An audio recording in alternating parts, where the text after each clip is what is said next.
Vamos a hablar sobre las lesiones ulcerativas y vesículo ulcerativa, ¿no? ¿Qué es lo que tenemos que conocer nosotros cuando encontramos en la mucosa bucal la presencia de una úlcera? En primer lugar, su definición. ¿Cómo se define actualmente la lesión ulcerativa, la úlcera? Se define como una solución de continuidad del epitelio. Nosotros entendemos que esto de aquí a acá es el epitelio. Esta solución de continuidad se conoce como úlcera. ¿Por qué se produce una úlcera? Se produce por varias causas. La primera causa, ustedes están leyendo ahí en la diapositiva, por alteraciones en el epitelio.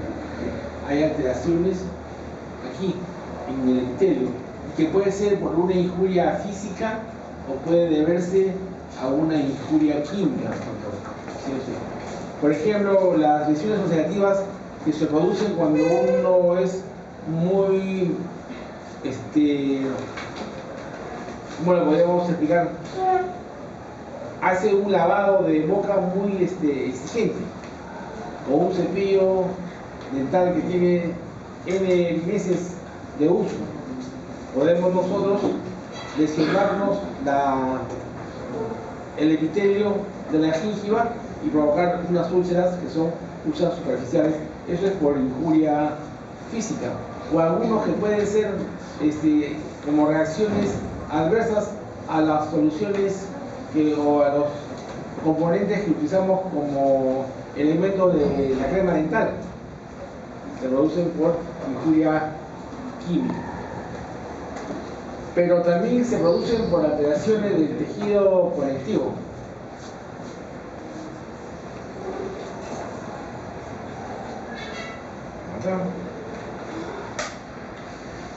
Por alteraciones del tejido conectivo,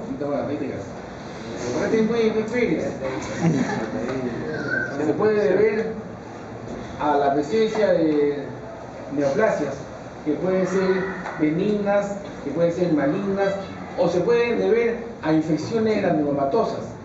¿Qué infección granulomatosa podemos encontrar como una lesión ulcerativa? Las enfermedades bacterianas. Por ejemplo, las enfermedades de transmisión sexual, ¿no?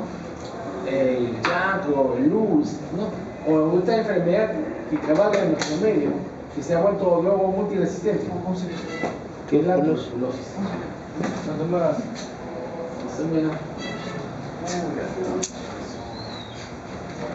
Oye, pero si ahí he visto varios colegas que tienen computadora, o es el cable. Pero el cable vale 5 soles, creo 3 soles.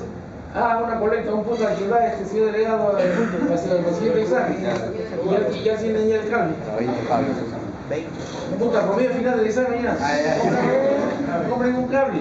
¿Yo creo que pueden comprar un cable? Si bien es cierto, estamos en un... O también puede darse por enfermedades autoinmunes, como por ejemplo el lupus, como por ejemplo algunas enfermedades como la tiroides reumatoide, ¿no? La tiroides de Hashimoto, produce una lesión que ya no tiene como punto, que ya no tiene... Siguiente, o por el base de acá.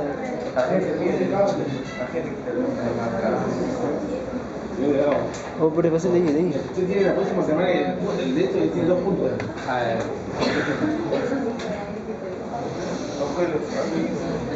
No, estaba acá.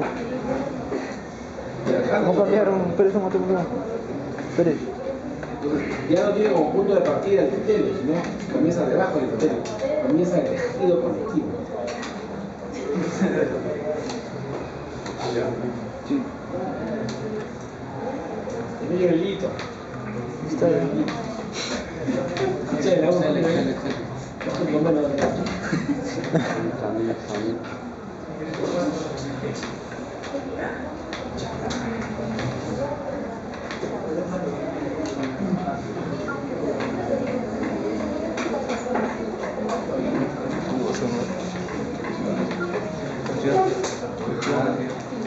Ahí te piden, ahí te salen con el candelero. Pásale ahí. Se conecta ahí también.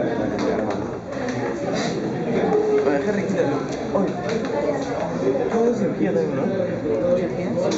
Hay personas que llamó por otro grupo. Nadie sabe. ¿Qué me ha hecho? Se han borrado ya, sí, tres en el grupo, ya no vienen, ya no. Sí, pero... Quería hablar eso con el doctor. Triste, no mira. Ahí atrás. Ay, conmigo, una chica más grande. Los dos de mi grupo ya no fueron. Queríamos hablar de eso.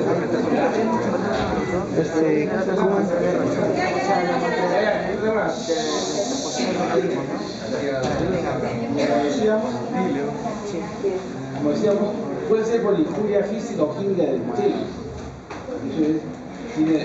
La úlcera tiene como punto de partida acá, el epitelio. O puede ser por alteraciones del tejido conectivo, quiere decir alteraciones que comienzan debajo del epitelio. Puede ser por tumores del tejido conectivo, ¿no? Puede ser tumores malignos primarios o tumores metastásicos, pero el cirujano de que mayormente encuentra por infecciones granulomatosa, ¿no? Bacterianas, sífilis, enfermedad de transmisión sexual o más que nada tuberculosis, sobre todo o lesiones por hongos, la UTA, la espundia, ¿no? La blastonicosis, ¿no? O por enfermedades autoinmunes. ¿Cómo estudiar una úlcera? Me acuerdo que esta siempre es una pregunta que siempre viene en el examen. Si tú tienes la mala suerte de encontrarte una úlcera en la cavidad bucal de tu paciente, ¿cómo la tienes que estudiar? En primer lugar, si es una úlcera superficial o es una úlcera profunda. Mayormente las úlceras superficiales son producto de lesiones o traumas físicos o químicos. En cambio, si es una úlcera profunda, puedes estar pensando tú en que estamos frente a una enfermedad neoplástica, benigna o maligna, su forma. ¿Cómo se distribuyen? Hay úlceras que solamente la vamos a encontrar en tejido móvil y hay otras úlceras que la vamos a encontrar en tejido fijo. Y ahí vas a ver tú las diferencias que podemos encontrar respecto al diagnóstico que podemos dar. Pueden ser lesiones únicas o pueden ser múltiples. Si tiene algún contenido o no tiene algún contenido, ¿cómo evolucionan? ¿Sanan a la semana, a las 2 semanas o no sanan? ¿Dejan huella o no dejan huella? A ver, pues vamos a cantar que no quede huella, que no. Mirando la úlcera. Y hay úlceras que sí van a dejar huella. Tú vas a decir, caramba, esta úlcera sí deja huella. Sobre todo el afta mayor, por ejemplo, que es una lesión ulcerativa que te va a dejar huella. Ustedes lo van a ver. Y la sintomatología, ¿no? Y sobre la sintomatología eso del trabajo, es el manejo del dolor. Y Omar, ¿para el dolor qué damos? Omar. Analgésicos, anestésicos, ¿no? Diga usted el nombre del 14. Analgésicos, Omar. Hoy estás viendo el partido solamente, ¿no? Ya saben que se clasificó Alemania y Estados Unidos. Entonces, ahí están las lesiones ulcerativas. Esta lesión ulcerativa es un paciente masculino muy exigente al momento de cepillar. Entonces, vemos nosotros la pérdida o resolución de continuidad a nivel de la encía de vida, ¿no? Entonces, está marcando el puntero. Mayormente estas lesiones ulcerativas tienen múltiples causas. Agentes infecciosos. Algunos le echan la culpa, por ejemplo, a la Candida albicans, ¿no? Trauma físico, químico, térmico, ¿no? Reacciones alérgicas, o puede deberse a neoplasias malignas o enfermedades sistémicas. Por ejemplo, el cirujano dentista es el primero en sospechar de alguna enfermedad sistémica cuando encuentra una lesión ulcerativa en boca que no tiene causa aparente, que no sigue un curso clínico de reparación de la úlcera. Y dices, caramba, ¿contra quién me puedo estar enfrentando? Tú piensas, ¿qué lesiones ulcerativas pueden repercutir en alguna enfermedad sistémica? Te prende tu foquillo y dices, ajá, enfermedades de los elementos formes de la sangre. glóbulos blancos. El paciente tiene una disminución de neutrófilos. A esa disminución de neutrófilos se le conoce con el nombre de neutropenia. Tú vas a encontrar ahí las lesiones ulcerativas, que no se pueden confundir con las aftas. Las aftas son las úlceras más frecuentes en la cavidad bucal, pero tienen clínicamente, tú la ves y tú dices, esta es una afta y esta acá es una mordedura de atrás. ¿Qué diferencia? No hay cómo confundirse. Es por eso que en el afta uno no necesita ni hacer biopsia. En cambio, en otras lesiones ulcerativas que no siguen el curso clínico de lo que tú te imaginas, es necesario hacer biopsias. ¿Qué tipo de biopsias? Probablemente en su curso de cirugía les estarán explicando. Entonces, ¿cuáles son las lesiones ulcerativas más frecuentes en cavidad bucal? Ahí está. El afta menor, el afta mayor, el afta de tipo herpetiforme y el síndrome de Behçet. Que como síndrome es un conjunto de signos y síntomas, ¿no? Pero lo más común, lo más frecuente son los tres primeros mencionados que están escritos en la columna de la izquierda. ¿Cuáles son sus causas? Múltiples causas. Es multifactorial. Podemos hablar de factores locales, de factores genéticos, de factores inmunológicos o de factores microbianos. ¿Cuáles son las más frecuentes? Si yo le preguntara en el examen, la respuesta son afta menor o también llamadas afta de Mikulicz. Mikulicz, M-I-C-K, Mikulicz. CZ termina, ¿no? Mikulicz. El afta mayor o también llamada pericarditis necrótica recurrente o enfermedad de Sutton, S-U-T-T-O-N. Y el afta herpetiforme, que tiene ese nombre por sus semejanzas a las lesiones herpéticas, pero que no es producido por el herpes. Si yo le pregunté en el examen, ¿es cierto que el afta herpetiforme es producida por el herpes? Muchos de ustedes, sobre todo los que no han venido a clase, sacarán, es cierto. Y ustedes dirán, no, el afta tipo herpetiforme no es producida por el herpes. ¿Por qué es producido? No sabemos. Es multifactorial. Factores locales, factores genéticos, inmunológicos, microbianos, no sabemos. Por ejemplo, un paciente que usa y abusa de antiinflamatorios. Van a ver ustedes que tienen en boca lesiones ulcerativas aftas. Y es como repercusión, como efecto no deseado del medicamento que ingiere. Y ahí está el afta menor, o también llamada afta menor recidivante, o también llamada afta de Mikulicz, que cuando son más de 3 reciben el nombre de estomatitis aftosa. Yo tuve un cuadro una vez de una estomatitis aftosa, ¿no? Me conté 26. Recién salido de la universidad, recién graduado, trabajando lejos de la capital. El estrés tenía estaba finita, 62 kilos. No como ahora te cuerpo mitad que tiene 88. 62 kilos. Y ninguna cana. Solamente acá no haciendo tacho. Pero el estrés, la tensión, te puede dar esta afta menor recidivante. ¿Y cuáles son sus características? Úlcera superficial. No es una úlcera profunda. Ustedes lo están viendo acá. Una úlcera superficial de forma redondeada, dolorosa, duele. Y algunos que para quitar el dolor les ponen más dolor, se mueren.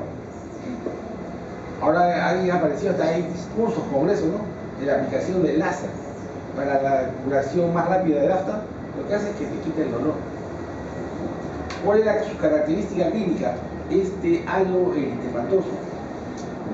Este halo eritematoso que está marcando el puntero, cubierto de una membrana pseudoblanquecina. Mayormente, ¿dónde está ubicada? El tejido móvil.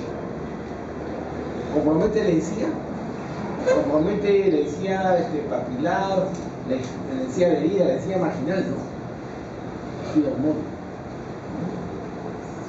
Zona yugal, ¿no? Labios, lengua, piso de boca, ahí vamos a encontrar el afta. No la vamos a encontrar en la encía, no la vamos a encontrar en el paladar. Hasta menor residual. Tiempo de evolución, 8 a 10 días y te sanas. Cuando tienes una. Cuando tienes más de una, tiene más de 3, se conoce con el nombre de estomatitis aftosa. Más de 3, estomatitis aftosa. Estás de mal humor. No quieres venir a dar examen. No quieres que te pongan anestesia troncular la próxima semana. Estás de mal humor porque tienes múltiples aftas. Por ejemplo, ustedes que recién están aprendiendo a colocar sus anestesias tronculares, sus anestesias infiltrativas, ¿no? Ese trauma que produce la aguja en el ingreso del micelio, o hacer el quinto pinchazo o el 10º pinchazo con la misma aguja, va a producir en el paciente esta reacción. Va a haber una úlcera y por sus características clínicas de ser superficial, de ser dolorosa, de tener un halo blanquecino, una pseudomembrana, se conoce con el nombre de afta o enfermedad de Mikulicz. Y esta es la afta mayor o periadenitis necrótica recurrente o enfermedad de Sutton. Una de estas es más que suficiente. Es como pagar tu penitencia porque te duele. Es una úlcera no superficial, sino profunda. Solamente basta una vez. Miren ustedes, este es un joven, una jovencita, 16, 18 años. Está preocupada porque había besado a su enamorado. Pensaba que esto le había salido por ese problema. Ustedes ven un rodete inflamatorio, es una úlcera profunda, más de 1 centímetro de diámetro y deja huella. Deja cicatriz. Y el manejo probablemente no vaya a ser solamente del cirujano dentista, va a intervenir también otros profesionales de la salud, como médicos, ¿no? Tiene una forma irregular, deja cicatriz y 1 mes si tienes la úlcera en la cavidad bucal. Y apenas te estás saliendo de esa úlcera, aparece otra. Y el paciente tiene un humor de perros. Ahí sí está justificado que se apruebe el segundo examen de medicina bucal. La única manera de justificarse, ¿no? Miren ustedes esa herida que tiene en el labio. ¿Tú crees que el muchacho va a poder aguantar alimentarse? ¿Va a poder masticar? ¿Va a poder hablar? Miren esta úlcera de acá. Miren este rodete inflamatorio que tiene. Miren ese cómo se... Aquí este muchacho era pecador y era el charú. Por eso le salieron cosas.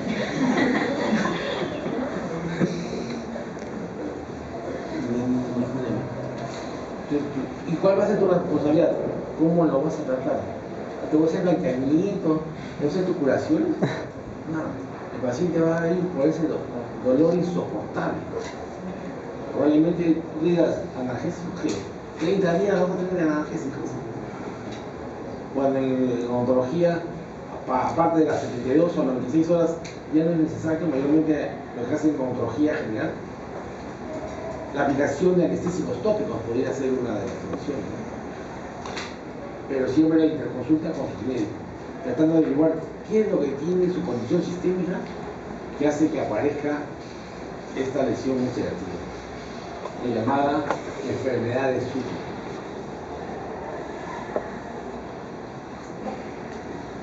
Mire al paciente, ¿no? Esa lesión ulcerativa en la mucosa yugal, y mira la brida cicatrizal que se forma.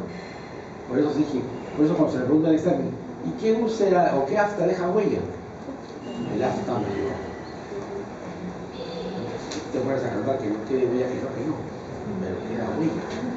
Ustedes ven la huella que queda. Ahora cuando veamos el tratamiento de las aftas, dirás, ¿qué puedo hacer yo como cirujano dentista, ¿no? Para el tratamiento de esta lesión ulcerativa profunda, ¿no? Que ya sabe la cicatrización, mira cómo queda huella. En cambio, en las demás, no hay huella. Afta mayor. El afta herpetiforme. ¿Por qué se llama afta herpetiforme? porque se asemeja mucho en la clínica como si fueran lesiones herpéticas. Son lesiones ulcerativas, multiformes, ¿no?, de menos de 2 milímetros de diámetro, ¿no?, de más de 2 semanas de evolución, y con el correr del tiempo se unen para festejar y forman toda una úlcera grandota. Pero ahí, si ustedes ven en la diapositiva, tenemos una ulcerita por acá, otra por acá, otra por acá, por acá. Todas esas se unen y forman una úlcera grande, ¿no? Y a veces la afta de tipo herpetiforme, tú crees que es una afta de mícosis. No, siempre tiene que hacer un buen interrogatorio para hacer un buen diagnóstico. ¿Por qué se llama herpetiforme? Vuelvo a repetir, porque se asemejan a lesiones herpéticas. Ahora lo vamos a ver a continuación. Pero no son producidas por el herpes. Aftas de tipo herpetiforme. ¿Y cuál es la característica? No hay ausencia de lesión gingival. Nunca la vas a encontrar en la gingiva. Nunca la vas a encontrar en tejido duro, en tejido fijo. Siempre en tejido mórbido. Esa es una de las características de estas lesiones ulcerativas. Y entonces, como les decía, el cirujano dentista muchas veces puede ayudar a averiguar la condición sistémica del paciente. Muchos de estos pacientes que tienen aftas, que tienen por periodos, ¿no?, mayormente cuando se acercan los exámenes, en la semana del 14 al 19 de julio, la boca comienza a llenarse de lesiones ulcerativas. Pero, ¿qué otras enfermedades tenemos que hacer el descarte cuando veamos a pacientes con aftas? Por ejemplo, el síndrome de desecho. Ahora vamos a ver qué es el síndrome de desecho. Pacientes que tienen el síndrome de inmunodeficiencia adquirida son pacientes que tienen múltiples lesiones en boca. Son candidatos a que siempre tengan lesiones ulcerativas. La neutropenia cíclica, que mayormente se presenta en niños. ¿Y por qué se dice cíclica? Porque tienen un periodo de 3 a 5 días donde los neutrófilos se bajan a 0 y aparecen cada 6 o 8 semanas. La leucemia linfocítica, el síndrome dulce, la deficiencia de hierro, de ácido fólico, ¿no?, o vitamina B9, la malnutrición.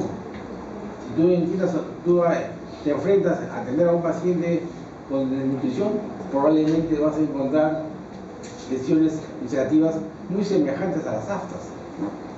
La anemia. Vas a encontrar pacientes con lesiones ulcerativas.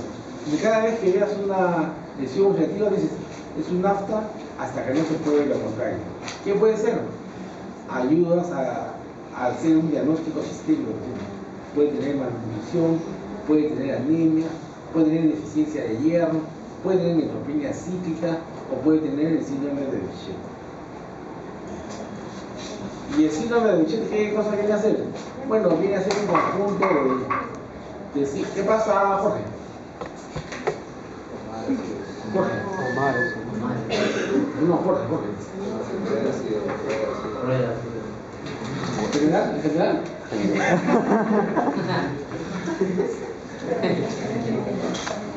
Entonces, el síndrome de Behçet es un conjunto de signos y síntomas, ¿no?, donde vamos a clasificar. ¿Qué presenta el paciente con síndrome de Behçet? Presenta ulceración en boca. Pero no solamente en boca. Muchas veces cuando tú encuentras una ulceración en boca, también tienes que preguntarle al paciente si esta ulceración está en los genitales. Y si encuentran la solución en los genitales, pueden tener ulceración en la conjuntiva ocular. O pueden presentar pápulas y ulceraciones cutáneas. Son criterios mayores. Si de estos 4 tiene 3, síndrome de Behçet.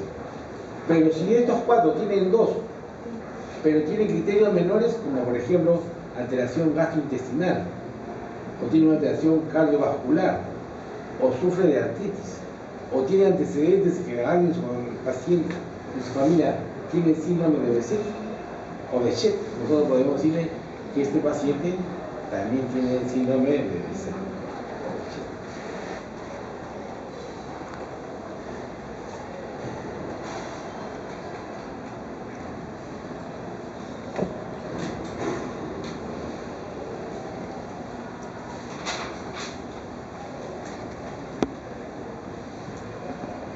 Entonces, estas enfermedades vesículo-uterosas, ulcerativas, muchas de las lesiones ulcerativas, antes de ser una lesión ulcerativa propiamente dicho, ha sido una lesión vesicular o ampollar.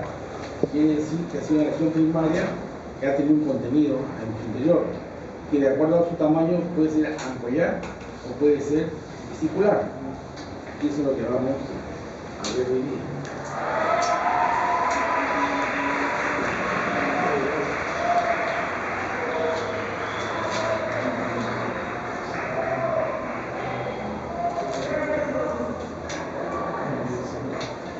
Entonces, estas enfermedades vesículo-ampallares que podemos encontrar en la boca y que con el correr del tiempo se vuelven ulcerativas, pueden deberse a diversos factores.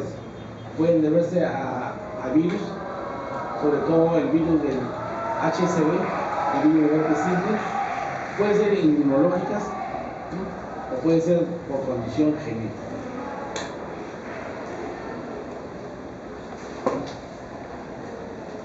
¿Cuáles son las definiciones que están corriendo ahora en este siglo XXI acerca de qué cosa es una vesícula y qué es una ampolla?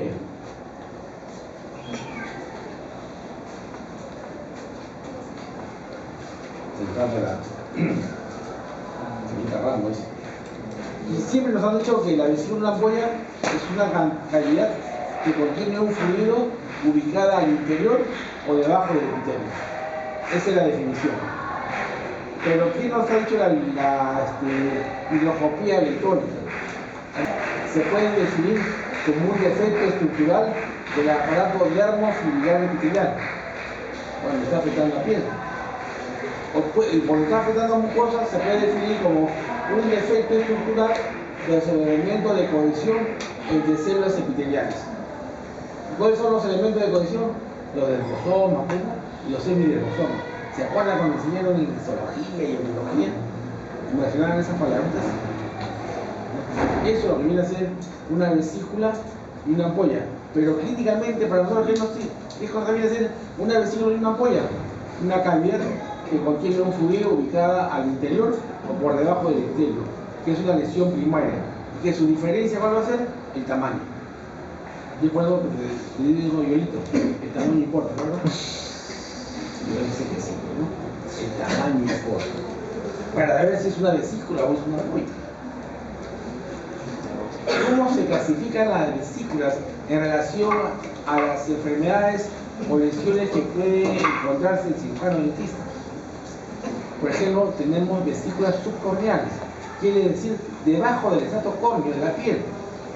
Y estas vesículas subcorneales corresponden ¿a qué? Corresponden al linfético. Y el linfético es una lesión mayormente producida por bacterias. ¿Qué tipo de bacterias? Estafilococos. Y si es estafilococos, ¿qué tenemos que darle? Antibióticos.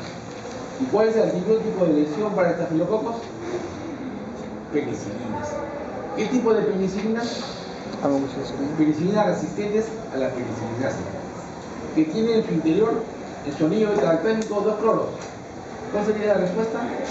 La dicloxaciclina. Ya sabes, ¿qué da para las vesículas subcorneales cuando el paciente es diagnosticado con linfético?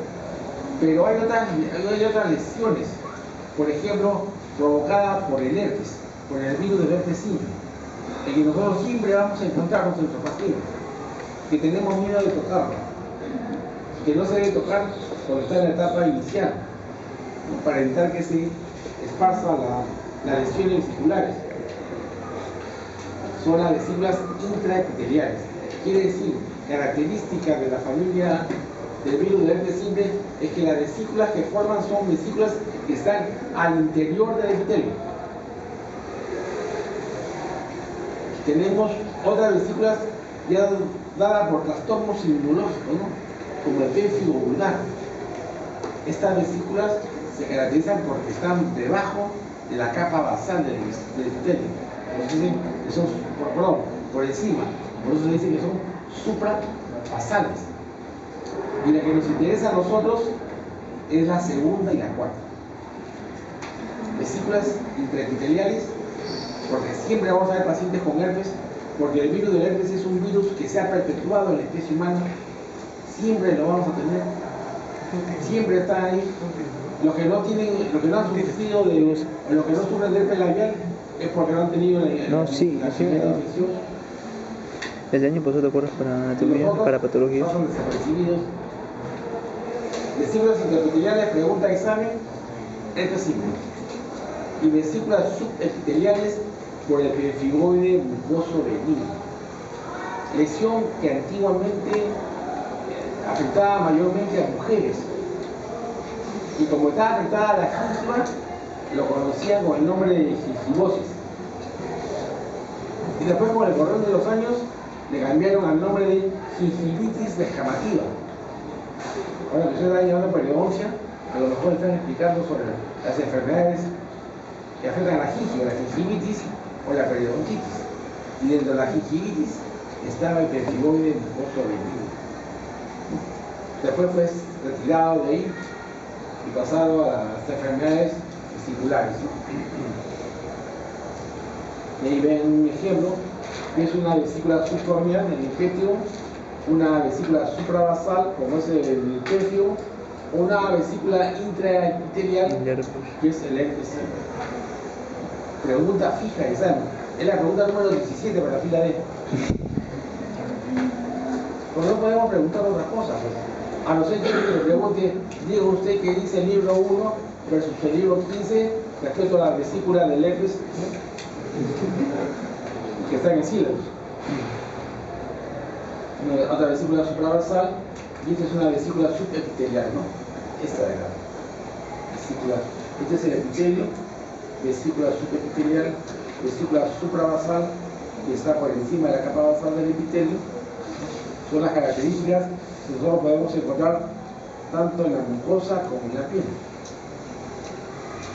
Cada vez que se forma una vesícula o una ampolla, hay cambios epiteliales que nosotros debemos conocer, porque probablemente hagamos una biopsia y el patólogo nos informe estos cambios epiteliales. Ahí están las tres definiciones que debemos conocer, porque son las tres definiciones que vienen para cada fila de examen, ¿no? ¿Qué viene a ser una esponjiosis? ¿Qué viene a ser una acantólisis? ¿O qué viene a ser una citólisis, ¿no? Entonces, ¿qué es esponjiosis? Es una edema intracelular que agranda el espacio intracelular y estira los puentes intercelulares, ¿no? Acantólisis es pérdida de la cohesión intracelular con o sin daño previo de las células epiteliales. Y citólisis, que son necrosis de las células individuales o parte de la epidermis, ¿no? Que conduce a la destrucción de la continuidad epitelial y la formación de la úlcera, ¿no? Luego que se formó la vesícula. Son los cambios epiteliales que vamos a encontrar en las lesiones vesículo-ampollares. Y comenzamos con la primera lesión vesículo-ampollar que debemos conocer. Son las producidas por el virus del herpes simple. ¿Qué tipo de virus es? Es un virus tipo ADN, es la virosis más común, ¿no? Está perpetuado en la especie humana, produce infecciones persistentes y hay varios tipos, ¿no? Los más conocidos, ¿cuáles son? El tipo 1 y el tipo 2. Tipo 1 de la cintura hacia arriba, tipo 2 de la cintura hacia abajo. A no ser, depende de tus hábitos, ¿no? Que puedes tener el tipo 2 de la cintura hacia arriba. Pero mayormente es tipo 1 de la cintura hacia arriba y tipo 2 de la cintura hacia abajo. Pero existen otros virus de la familia del herpes simple, como por ejemplo la varicela zoster. El Epstein-Barr, que está asociado a la enfermedad de nosotros los jóvenes, que es la enfermedad del beso. Al intercambiar saliva, puedes chapar el virus del Epstein-Barr. Y al coger el virus del Epstein-Barr, te puede dar la mononucleosis infecciosa, ¿no? Que es una enfermedad viral altamente contagiosa que se confunde con una gripe mal curada o con una amigdalitis mal curada. ¿Por qué? Porque el paciente presenta fiebre, faringitis y adenopatia. Y el médico que va y no te examina bien te da antibióticos por 15 días. Y tú sigues mal. El citomegalovirus, Dios nos libre, mayormente está asociada con lesiones de tipo maligno. Por ejemplo, con los linfomas no Hodgkinos. Y la varicela zoster, bueno, con el herpes zoster. Herpes simple tipo 1. De la cintura para arriba, su transmisión en la saliva, la llamada gotita de Fluger, ¿no? O por contacto directo. Por eso, colegas, no besen a los niños. Hay dos formas clínicas de infección. La primaria, que para tener la secundaria tenemos que tener la primaria. Y para la primaria tenemos la faringotonsilitis primaria, ¿no? O la gingivoestomatitis aspética primaria. Pero ¿qué es lo que le pasa al lactante? El lactante es protegido por la leche materna. Entonces, antes de los 6 primeros meses de vida, no va a presentarse esta enfermedad. Y si ha sido protegido con una lactancia materna de 1 año, probablemente, y no la han besuqueado, no la han hecho, no lo han acosado al pobre niño, entonces probablemente nunca sufra de gingivoestomatitis aspética primaria.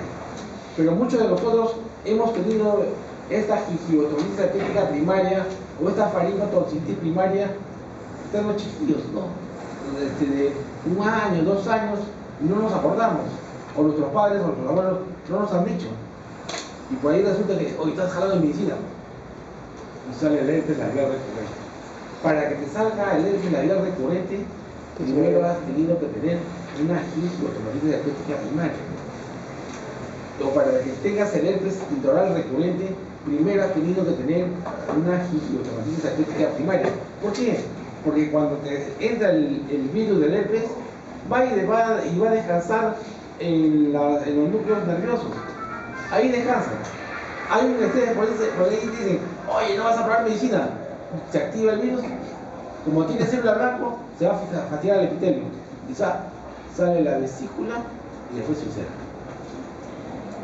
Pero si nunca has tenido, oye, no vas a estar encargado de medicina, no importa, te llega. Nunca le sale nada. Estás expuesto al sol, estás que te quema 25 horas porque quieres parecerte a Luis Miguel. Bien bronceado y nunca sale. Otro que por ahí pasa nomás de resolana, le cae y le salen las lesiones, ¿no? Entonces, esto lo tenemos que tener nosotros en cuenta. Entonces comenzamos con la gingivoestomatitis aspética primaria. Entonces el consejo acá, no besen a los niños. A las niñas, los niños entre niños, ¿verdad? Y a las niñas entre niñas, pero los niños con niñas sí pueden besarse, ¿verdad? Gingivoestomatitis aspética primaria.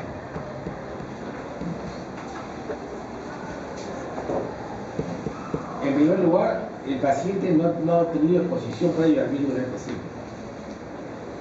Por ejemplo, esta señorita, 7 años, 8 años, iba al colegio, por ahí creo que comenzaron a alzar. Entonces el paciente no tiene anticuerpos contra el virus del herpes simple y se le presentaron las lesiones ulcerativas, primero vesículos ulcerativas o vesículos tampollares al interior de la boca.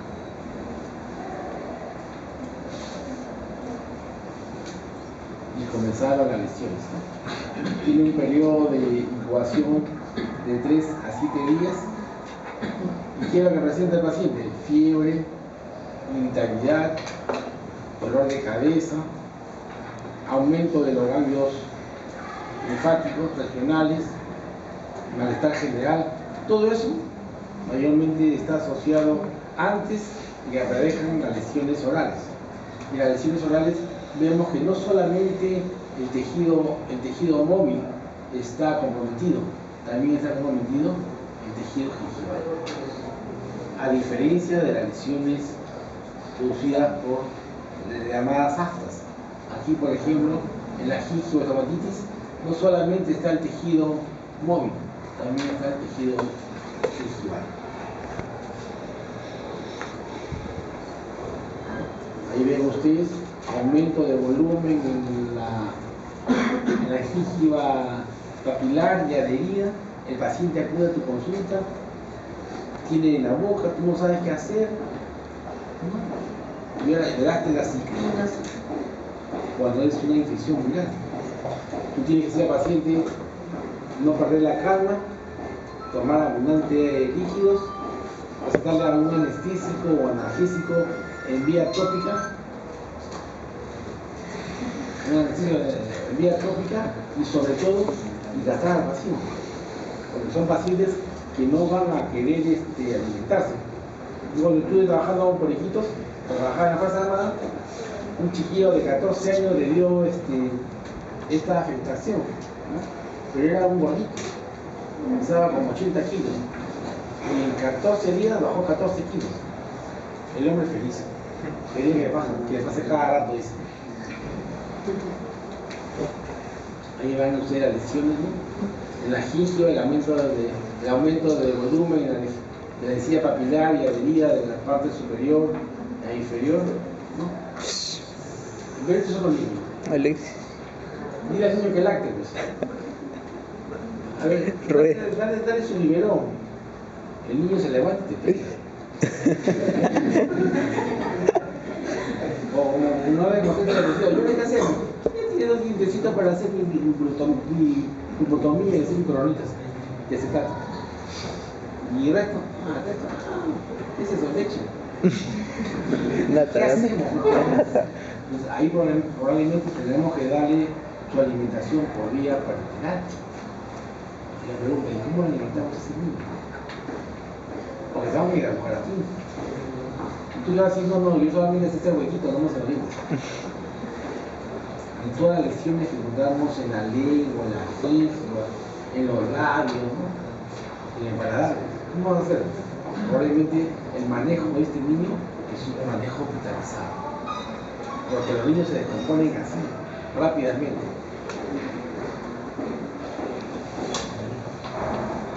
No va a llorar este niño. Si tiene un poco más, habla más lisura que primero. ¿Qué hacíamos nosotros antiguamente? Bueno, ¿tienes eso? Conviértelo en marciano, pues, violeta esencial. Ahora en la actualidad ya se ha visto que no se debe usar, ¿no?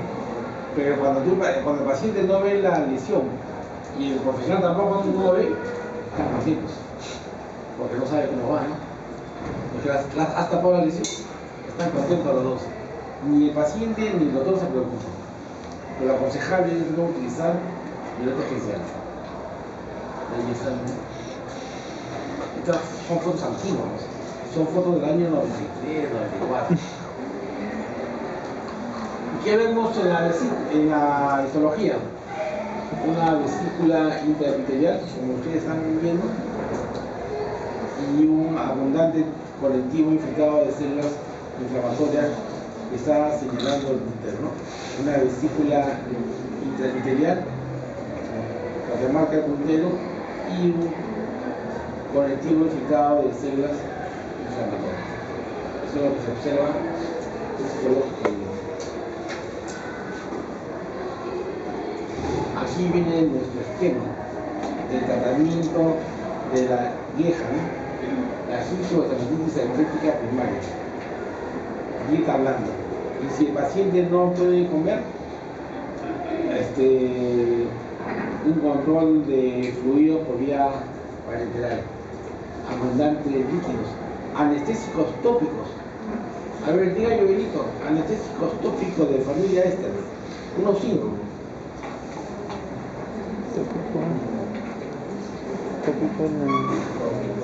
Tópicos, ¿no? Familia Éster. Ya, que sean Éster derivados del ácido paramino benzoico.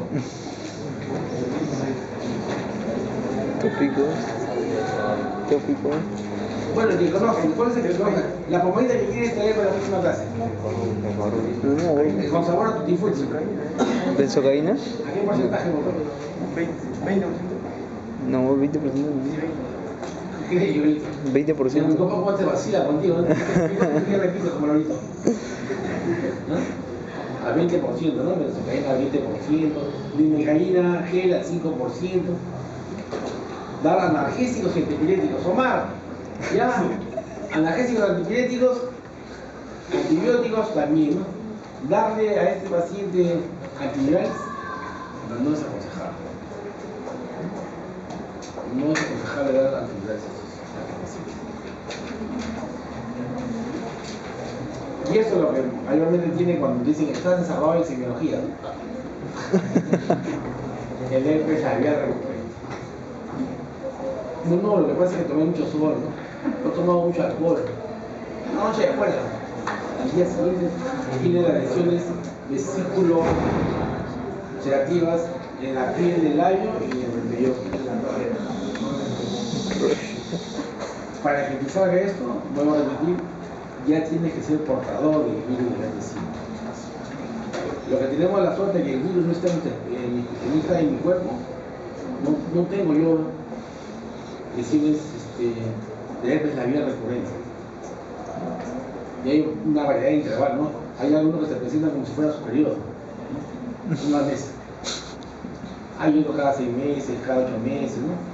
Pero yo conozco una colega que tiene, cada vez que está próximo a los exámenes, hasta que ni puede ni hablar por herpes labial. ¿Y cuándo se desencadena el virus que está descansando, está tranquilo, descansando y se activa a factores asociados con la luz solar, ¿no? El trauma, la fatiga, el estrés, en mujeres la menstruación y el embarazo, en enfermedades infecciosas, ¿no? Respiratorias o gastrointestinales, aparece las lesiones vesículo-apoyales ulcerativas, ¿no? Que comprometen piel y bermellón del labio.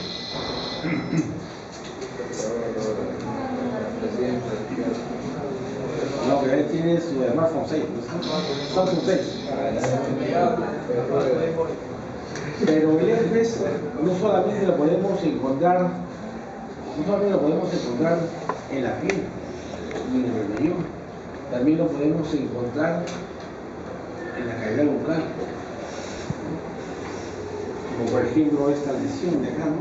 Que vemos corresponde a un herpes oral recurrente.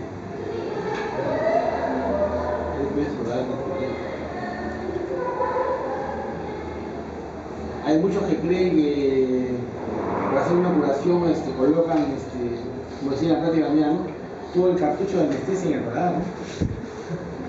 Cuando un octavo de cartucho de anestesia en el paladar es lo más que suficiente para hacer una exodoncia. Porque si vas a hacer operatoria dental, vas a hacer tratamiento de conductos, más llamada endodoncia, solamente debes anestesiar el vestibular. A no ser que seas un invasor, ¿no? Un extraterrestre.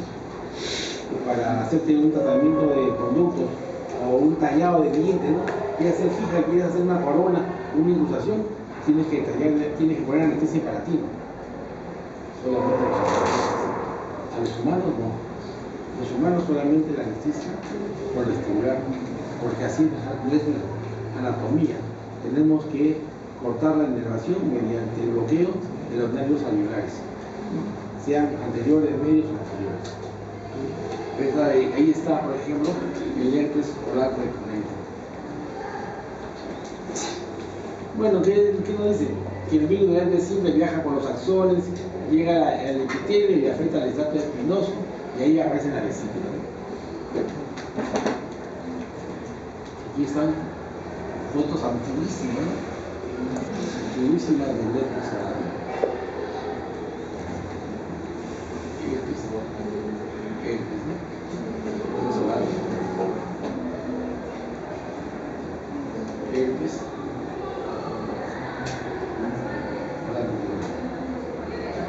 Otra variedad es el herpes zóster. Probablemente en personas de la tercera edad es más frecuente. Esta es una lesión aguda e incapacitante. Se caracteriza por presentar una erupción vesicular en la piel y la mucosa en las áreas inervadas por el nervio sensorial afectado. Hay que un papá, una mamá, un abuelo, una tía de edad, ¿no? Que son lesiones que salen en la piel muy dolorosas, incapacitantes, que no dejan al paciente ni respirar por el dolor que produce, ¿no? Aquí, por ejemplo, esta paciente viene a la consulta presentando unas lesiones vesiculares en el mentón y también en la boca. Y entonces por eso le tomamos la foto y colocamos, tiene una impresión del dolor, y colocamos, gracias al PowerPoint, esta línea que dividía a la cara en dos lados. Y donde tú ves que las lesiones, como se cometen al lado diestro, no están ocupando el lado siniestro, sino están respetando el lado afectado. Y el nervio afectado era el quinto 3 y el quinto 2. Yo creo que acordamos estas lesiones vesiculares ampollares, ¿no? Muy dolorosas. Más frecuente en pacientes ancianos. ¿Y cuáles son los factores predisponentes? El empleo de corticoides, las radiaciones, el alcoholismo o los estados de baja defensa del paciente. Quiero que vean ustedes, ¿no?, las lesiones vesículo-ampollares, ¿no?, por ejemplo la que está marcando el puntero. Y como ven, solamente está la mitad de la cara afectada, la otra mitad está sana. Miren ustedes acá, sana. Esta zona de acá comprometida. Esa es la diferencia del herpes zóster, o también conocida como herpes zona.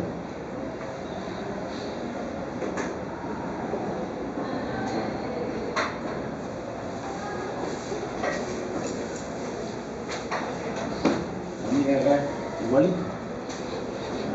Esta línea azul ha sido pintada para que ustedes vean cómo las lesiones solamente están en un cuadrante, ¿no?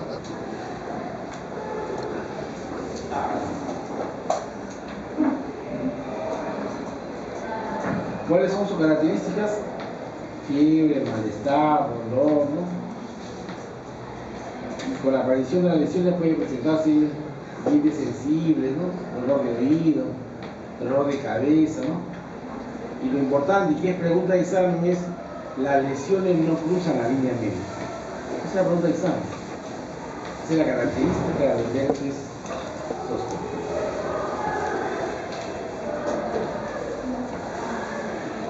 Y tenemos otras lesiones vesículo-ampollosas, ¿no?, que están relacionadas a trastornos inmunitarios. ¿Cuáles son? El eritema multiforme, el pemphigoide mucoso benigno, el líquen plano erosivo y el pérfido vulgar. El líquen plano erosivo ya lo hemos visto nosotros en lesiones blancas. Pérfido vulgar y el tema multiforme es como sacarse la tinta. Pero el pemphigoide mucoso benigno no. Es una lesión que muchas veces es confundida con la tonsillitis. Y estás como el paciente, dale, que te dale, le das antibiótico, le enseñas técnica de cepillado y nada. El paciente sigue igual. Comencemos con el eritema multiforme menor. Ahí ustedes lo están viendo en la pantalla. Es una reacción de tipo inflamatorio y a mucosas se presentan lesiones tipo roncha y de etiología multifactorial. Mayormente, ¿cuándo se puede presentar el eritema multiforme menor en nuestros casos? Por ejemplo, cuando las personas según tercera edad le recetas algún analgésico y hacen una reacción tipo alergia. Presentan este tipo de lesiones que ustedes están viendo en la pantalla. Por ejemplo, podemos considerar lesiones en la lengua, donde no son muy frecuentes, y dura de 3 a 6 semanas. Y no hay compromiso de órganos internos. Ese es el eritema multiforme menor.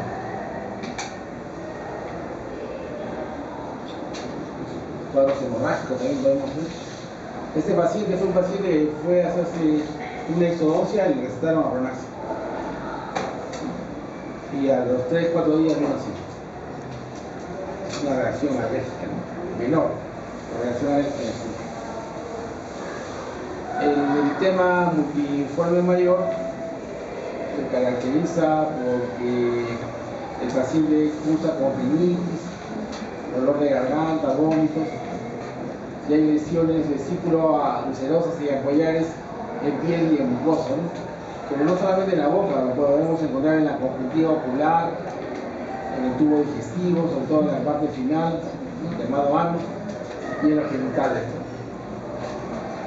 El tema multiforme mayor, ¿no?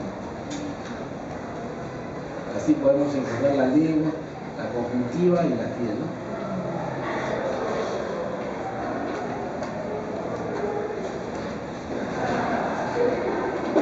Pero lo que nos interesa a nosotros, porque lo que vamos a ver siempre es el pemphigoide mucoso benigno. Por ejemplo, en mi copa, señor, mire usted la diapositiva y ¿qué es lo que le llama la atención? La coloración. ¿Cuál coloración nos va? De la 212. De la 212.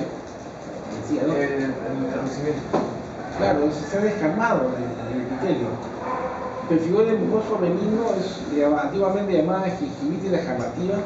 Se presenta mayormente en mujeres. ¿Qué es lo que pasa? La paciente llega y dice, doctor, no sé qué tengo, pero me hago con el dedo, me hago con mi cepillo, le hago con una gasita y se desprende como si fuera una telita blanca. Y no he hecho nada, doctor, se me he portado bien, ¿no? Solamente le son mi esposa, ¿no? Dice, ¿qué pasa, caramba? Hace poco vi una señorita muy traumatizada por eso, ¿no? Se había ido a un médico, le había dicho que tenía hongos, que tenía que aplicarse estatina. Tú vas al examen, frotas el epitelio y el epitelio se desprende. Y se forma como si fuera una vesícula. A esa formación de esa vesícula que se forma se conoce con el nombre de signo de Nikolsky. Pregunta de examen, la número 20. Frotas el epitelio y el epitelio se desprende, queda hemorrágico. A eso se conoce, vuelvo a repetir, como signo de Nikolsky. Son vesículas crónicas que suceden mayormente en mujeres, ¿no? Y Nikolsky positivo. Frotas el epitelio, por ejemplo, este paciente iba y el periodoncista le decía, tetracyclina, técnica de cepillado. Hay que cambiarte ese puente que tienes por una 3/4. Hay que poner el free metal, el líder de metal. Y el paciente sigue igual. Por eso hay que hacer bien. ¿Y qué vamos a encontrar? Vamos a encontrar una vesícula supraepitelial, ustedes ven la vesícula, que contiene sangre y signos inflamatorios. Lo que señala el gluteno es la vesícula. ¿Por qué se produce? Dice que hay algunos anticuerpos contra los componentes de la membrana basal. Por eso se produce este pemphigoide mucoso benigno. Esta paciente, ¿no? Y dice, oye, esta paciente no se lava los dientes, mira cómo tiene la encía enrojecida. Hay que ya le enseñaron índice de placa, ¿no? Índice de placa conoce el lobito. Aparte de conocer el olieri. Y que sea de Greenberg, no tampoco. Dime 4 más. 3 más. 2 más. 1 más. ¿Nada? Está viendo el mundial, ¿no? La copa es el mundial. Paciente, llega a tu consulta, cansada de estar en el periodoncista, técnica de cepillado conocida más que uno, la forma del cepillo mejor, pero ella estaba preocupada porque mira las lesiones que tengo y no me quieren hacer caso, ¿sí? Los chicos no me quieren hacer caso. Igual, mira, en la gingiva, en la mucosa yugal, cerca de la lengua, luego atrás de la lengua. Pero yo me he puesto bien si yo no fumo ni tomo alcohol. Solamente vaya pegadito, dice. Mire la lengua, otro paciente. Preocupado, dice, le fui infiel a mi esposa. Mira que tengo. Examines frotas, como si fuera segmento frotas, se desprende, se forma una vesícula y puede ser un pérfido o puede ser un pemphigoide mucoso. Vamos a ver de qué se trata. Mira las lesiones del lado izquierdo. El paciente va a tu consulta. Tú dices, yo tengo mi récord, mira, puedo hacer curaciones arriba, amalgama clase 4, clase 5, clase 10, resinas, black 1, black 2, black 3, black 4. ¿Y esas lesiones blancas te duelen? Sí, me molestan. Ya, pues ponte camasta. No, ahí hay que darle un tratamiento con corticoides. el lado izquierdo tú ves la lesión y en el lado derecho ves un después del tratamiento. En el lado izquierdo, la lesión, uno llegó y la paciente dice, doctor, no puedo ni comer un cevichito, no puedo ni cortar mi animal. En el lado derecho, después del tratamiento. La paciente lo tiene tan feliz. Entonces, manejamos farmacológicamente. Y bueno, y aquí nos quedamos, colegas. ¿Están ahí?